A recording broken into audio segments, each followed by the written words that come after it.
Sur cette coupe sagittale, on voit très bien sa situation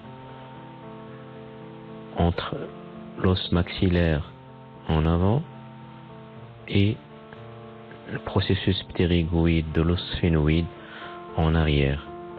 C'est un os qui est pair et symétrique, présentant deux segments, une lame perpendiculaire et une lame horizontale. Il présente aussi trois processus. La lame perpendiculaire contribue à rétrécir le sinus maxillaire en empiétant sur son ouverture. Elle constitue aussi l'une des structures formant la paroi latérale des fosses nasales. La lame horizontale, dont la largeur est indiquée par cette flèche, est soudée au processus palatin de l'os maxillaire et complète ainsi la constitution du palais dur ou palais osseux. L'os palatin présente aussi trois processus. Le processus sphénoïdal en arrière, le processus orbitaire qu'on peut voir sur cette vue supérieure et qui participe à la constitution de la paroi inférieure de l'orbite, et le processus pyramidal tout à fait en arrière. En isolant l'os, on peut revoir ces différents constituants. Nous reconnaissons donc le long de cette flèche la lame perpendiculaire de l'os palatin. Nous reconnaissons aussi ici en rose la lame horizontale et les différents processus. Le processus orbitaire en orange, le processus sphénoïdal en rouge et le processus pyramidal ici en arrière.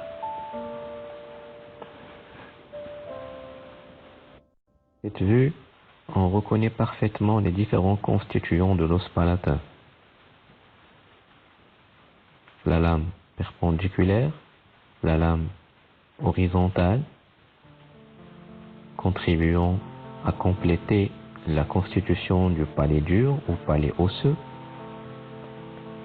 On reconnaît aussi parfaitement sur cette vue les différents processus. Le processus pyramidal, le processus sphénoïdal et le processus orbitaire. Entre ces deux derniers processus,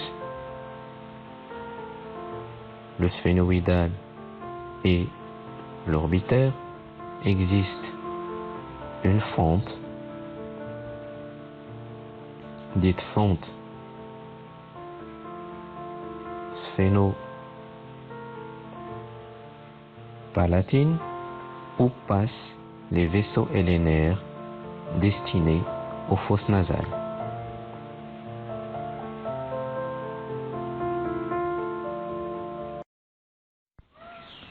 L'os lacrymal est un os pair et symétrique de forme quadrilatère qui est situé entre le processus frontal de l'os maxillaire en avant et la lame orbitaire de l'ethmoïde en arrière.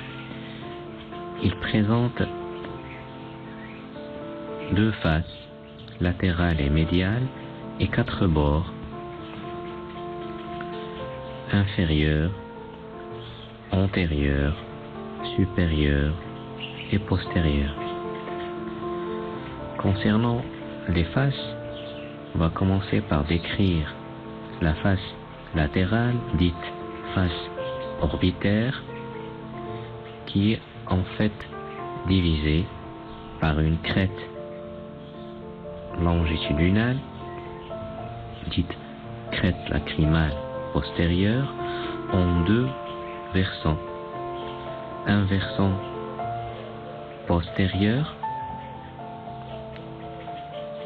et un versant antérieur. Le versant postérieur est aplati, complétant l'orientation de la lame orbitaire de l'ethmoïde. Le versant antérieur est plutôt creusé en gouttière. C'est une gouttière qui va former un sillon qu'on appelle le sillon lacrymal, qui se prolonge en bas par le canal lacrymonasal. Sur cette coupe sagittale, passant par la ligne médiane et donc passant par le septum nasal, on ne voit pas l'os lacrymal. Pour le voir, il faut qu'on retire ici la lame perpendiculaire de l'ethmoïde et on aperçoit alors l'os lacrymal qu'on est en train d'étudier. Il s'agit ici de sa face médiale qui constitue de ce fait l'une des structures qui forment la paroi latérale des fosses nasales.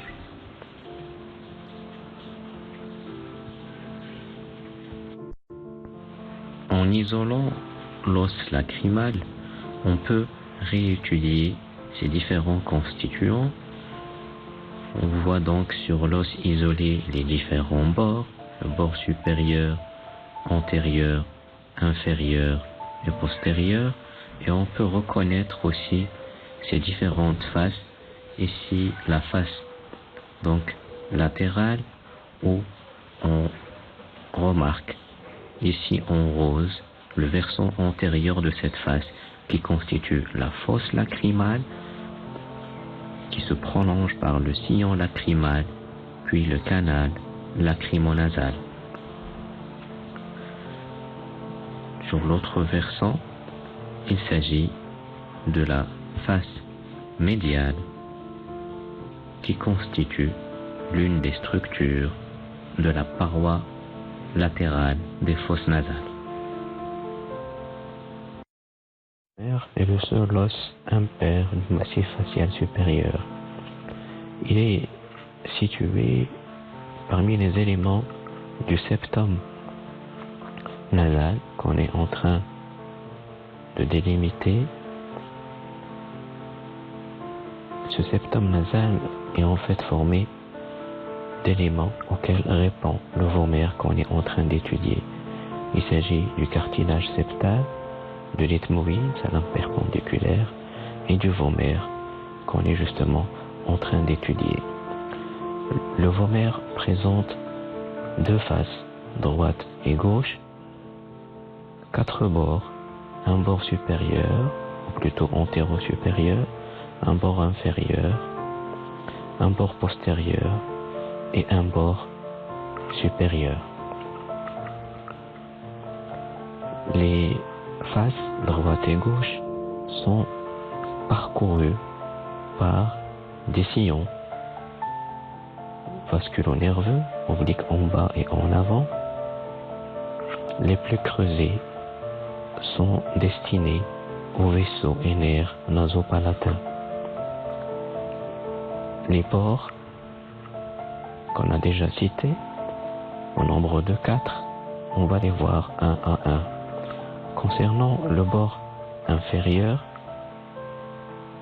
il répond aux constituants du palais dur ou palais osseux, représenté par le processus palatin du maxillaire et la lame horizontale de l'os palatin. Le bord supérieur répond au corps du sphénoïde. Le bord antérieur est en fait constitué de deux segments. Un segment inférieur répondant au cartilage septal et un segment supérieur répondant à l'ethmoïde, à la lame perpendiculaire de l'ethmoïde. Le bord postérieur, bien visible sur cette vue postérolatérale, délimite en fait les coins qui sont les ouvertures postérieures des fosses nasales. En isolant le vomère, on pourra réétudier ces différents constituants. On voit donc les deux faces, droite et gauche, ici l'une des deux faces, et puis les différents bords. Le bord antérieur, le bord inférieur répondant au palais dur, le bord postérieur délimitant les coins et le bord supérieur, ici en jaune, intéressant à étudier sur l'os isolé, ce qui nous permet de voir que ce bord supérieur est en fait élargi, formant ce qu'on appelle les ailes du vomère répondant au corps du sphénoïde.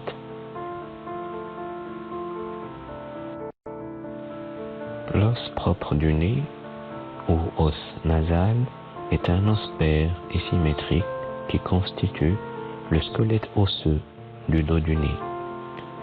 Il est le plus proéminent sur une vue antérieure du squelette de la face. Il constitue de ce fait le pare-choc antérieur qui reçoit les coups lors des traumatismes faciaux à point d'impact frontal antérieur. Il est fait de deux faces. Une face antérieure, sous-cutanée, et une face postérieure qu'on peut voir sur cette vue et qui est en fait constituée de deux segments. Nous allons tout d'abord montrer toute son étendue, ici en rouge, et elle est faite en fait de deux segments. Un segment inférieur qu'on va délimiter ici en vert, qui est libre et qui répond aux fosses nasales, constituant justement la voûte de la fosse nasale. Et un segment en bleu qui répond plutôt à ce qu'on va tracer ici en rose, c'est-à-dire l'épine nasale du frontal.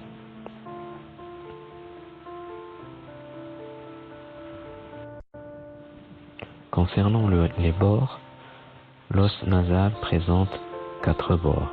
Un bord latéral répondant au processus frontal du maxillaire, un bord inférieur répondant au cartilage latéral du nez et participant à la délimitation de l'orifice piriforme, un bord médial ou axial répondant à l'os propre du nez du côté opposé, et un bord supérieur répondant au bord nasal de l'os frontal.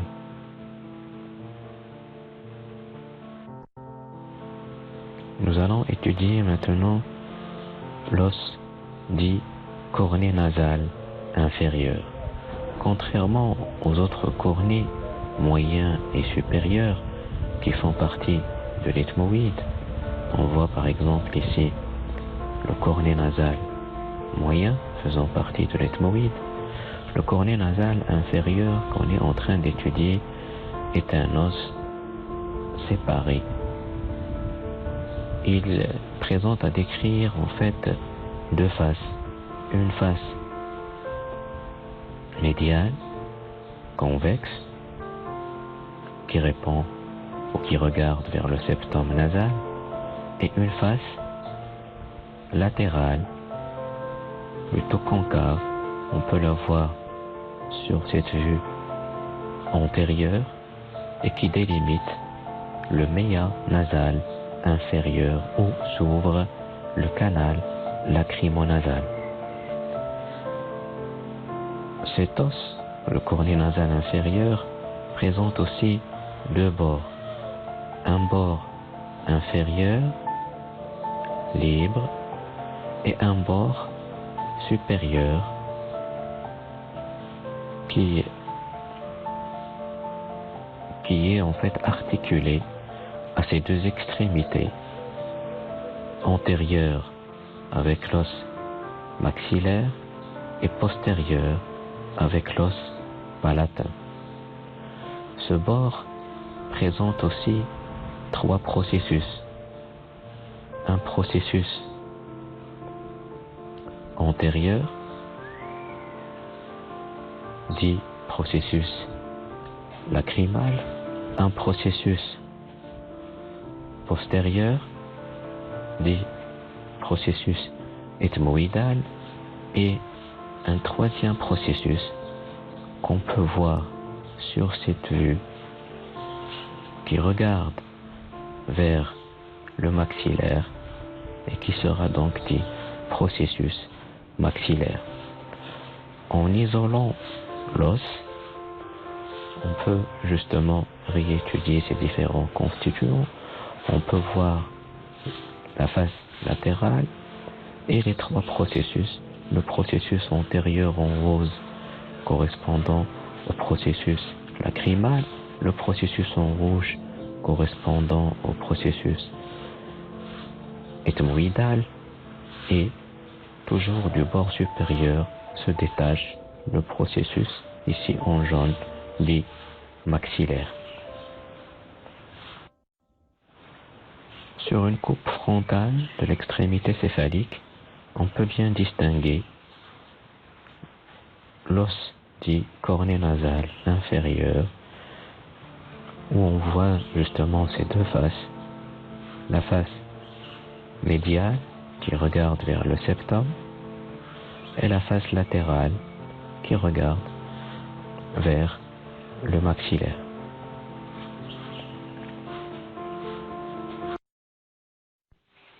La mandibule est un os impair et médian. C'est le seul os mobile du massif crânio-facial. Elle a la forme d'un fer à cheval, concave et ouvert en arrière. Elle présente à décrire une partie centrale, c'est le corps de la mandibule, et deux branches verticales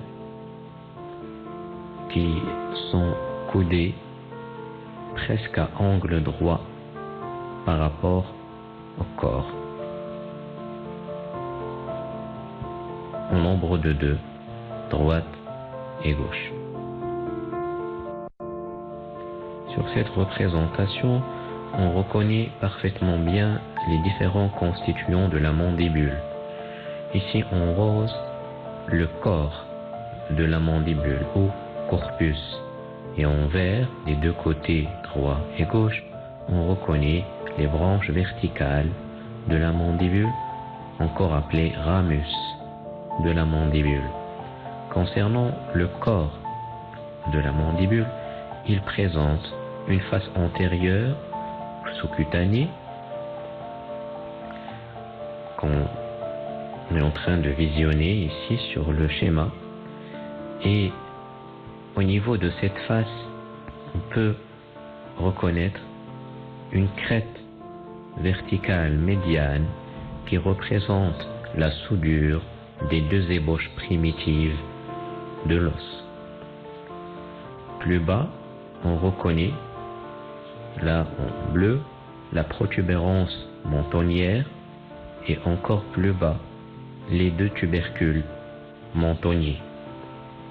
Un peu plus latéralement, on peut voir le foramen mentonnier qui livre passage au pédicule, vaisseau et nerf mentonnier qui représente la terminaison du nerf alvéolaire inférieur.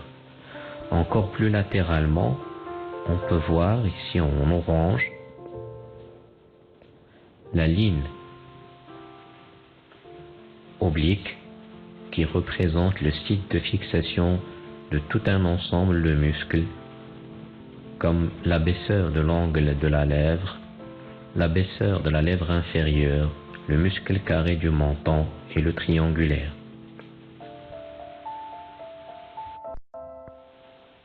Concernant la face postérieure du corps de la mandibule, elle est concave et présente plusieurs éléments à décrire. Au centre, on reconnaît ici la fosse sublinguale. C'est une dépression qui permet d'accueillir les glandes salivaires sublinguales. Plus latéralement, on peut voir la fosse submaxillaire qui permet d'accueillir les glandes salivaires submaxillaires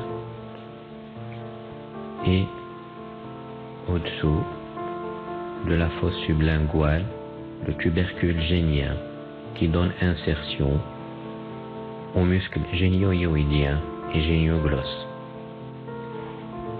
Entre la fosse sublinguale et la fosse submaxillaire existe la ligne mylohyoïdienne des deux côtés qui donne insertion aux muscles mylohyoïdiens. Le bord supérieur du corps de la mandibule, encore appelé bord alvéolaire, est creusé de 16 alvéoles pour l'implantation des dents.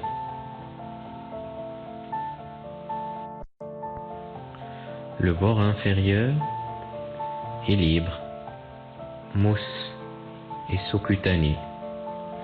Il donne insertion au muscle platysma.